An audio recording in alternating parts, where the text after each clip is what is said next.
Po sa lahat, welcome po kayo sa ating gawain. Maraming pong salamat na sama-sama po tayo na pakinggan ang magandang balita sa umagang ito. Dito na po tayo sa mga awit 31:5. Sa iyong kamay, ipinagkatiwala ko ang aking buhay, at sa akin ibibigay ang iyong kaligtasan. Ikaw ay Diyos na mapagkatiwalaan. Purihin nawa ang Diyos sa pagbasa ng kanyang salita. Tayo manalangin. Panginoon, maraming salamat po sa iyong salita. Maraming salamat, Panginoon, sa iyong mapagpapala. Sa pangalan ni Jesus, naming Panginoon tagapagligtas, lahat po magsabi ng Amen. Sa iyong kamay, ipinagkatiwala ko ang aking buhay. Mga kaibigan, pwede po natin ipagkatiwala sa ating Panginoon ang ating buhay. Ibig sabihin po yan na anuman ang kanyang kagustuhan, yun ay ating tatanggapin ng buong puso at katapatan. Yun po ang ating gawin.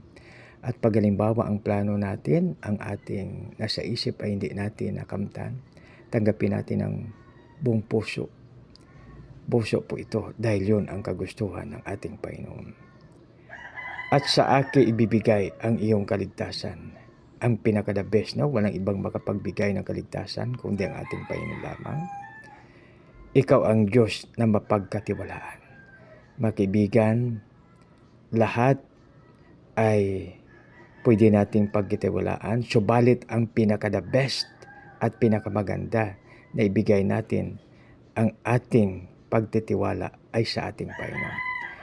Dahil siya ay perpekto, dahil siya kung ano kanyang sinabi ang siyang masusunod. Kaya mga kaibigan, ang pinaka-the best natin na pagkatiwalaan ay ang ating Panginoon.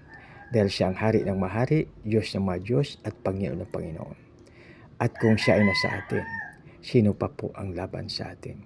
Kaya napakaganda na ating ipagkatiwala ang ating buhay sa ating Panginoon. Basahin ko pong muli. Sa iyong kamay, ipinagkatiwala ko ang aking buhay, at sa akin ibibigay ang iyong kaligtasan. Ikaw ay Diyos na mapagkatiwalaan. Tayo manalangin. Panginoon, maraming salamat o Lord. Panginoon, ipinagkatiwala po namin ang aming buhay sa iyo. At Lord, salamat sa iyong pangakong kaligtasan. At salamat o Lord na ikaw ay pwedeng pagkatiwalaan. Ikaw ang pinaka-the best na aming pagkatiwalaan dahil ikaw o Lord ay tapat sa iyong mga pangako. Panginoon, maraming salamat. Sa aming dakilang Ama, ang Diyos na bami isa katakob, dinadalain po namin ito sa matamis sa pangalan ng iyong anak na si Jesus, namin Panginoon tagapagligtas. Lahat po magsabi ng Amen. God bless us all. Merry Christmas. Good morning.